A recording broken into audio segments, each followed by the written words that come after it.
I definitely did not see myself making a video today. I thought I'd just come home from class, you know, nice WoW stream announcing new expansion. I'm actually excited about a WoW expansion for once in a very long time, which is surprising. Then I see like, oh, here's this little thing for a new Xenoblade video in my Discord. Like, okay, I'll give that a watch real fast. Pause the WoW stream, go look at Xenoblade. Then I got to this part. Come here, I got something for you. And I paused that immediately. As I do, I'm gonna have to sit down with this because what am I looking at? I guess I just start from the UI. It's very Torna to me, like that style. But like there's a chain attack button. But the fact there are 6 party members in the party and 6 characters on the screen actively fighting at once that's insane. That is insane.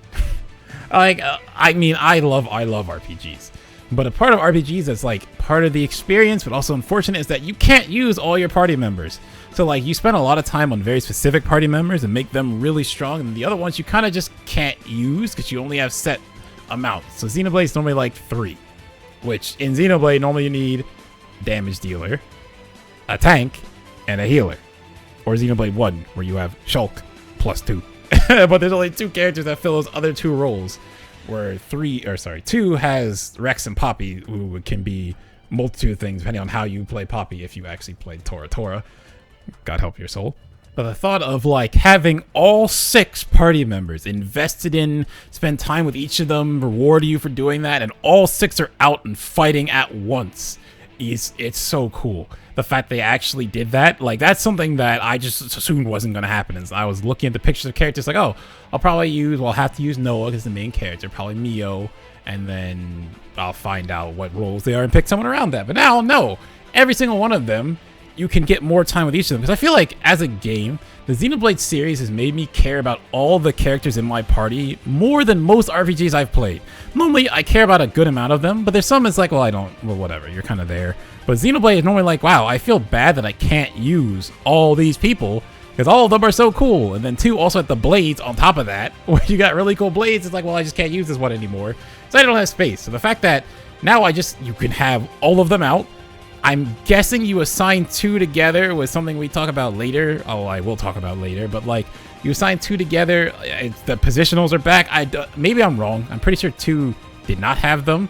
I know 1 did. I know X did, but it seems like they have like side breaks and back attacks. So it seems like positional abilities are back. Probably with 6 people, it's way easier to set up to move around the target and that stuff. And then they somehow managed to bring back skills through this very our power is our bond system that's very, very on brand for Nintendo. But that was something I thought was just going to be gone. I didn't think they'd actually manage to do skills again because, like, don't get me wrong, skills were really cool, but I always felt like the issue with the skills, well, there's a lot of issues I have with X after having finished it, but the skills was like, you either spend, okay, so in X, you're either your character is a god and you solo everything with your main character. You need no party members, or you can use the skills sometimes, and it's just like, yeah, it was kind of optional. You kind of didn't have to besides getting around.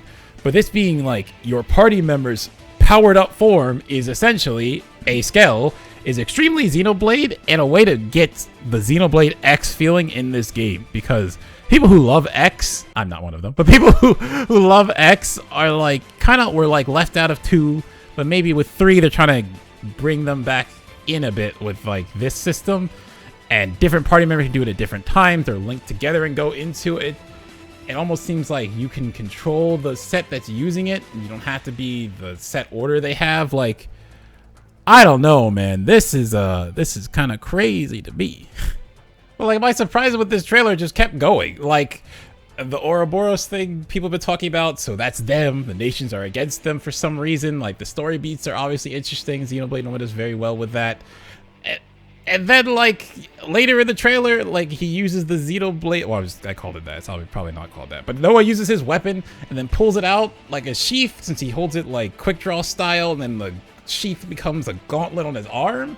And then there's another part where there's 7 people in the party. Like, what?